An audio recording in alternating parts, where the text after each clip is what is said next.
What is a Kashaka shaker? The Kashaka shaker is a percussion instrument that originated in West Africa.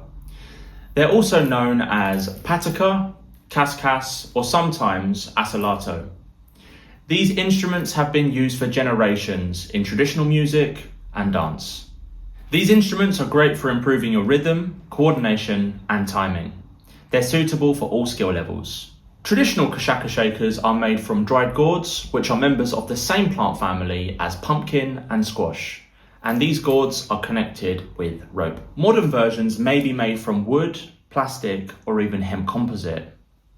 Sometimes the rope passes all the way through, making the instrument adjustable, but some designs are not. Inside each dried gourd are small stones, grit, or seeds. This is how it produces the sound. To try our virtual Kashaka shaker, click on the video on screen now.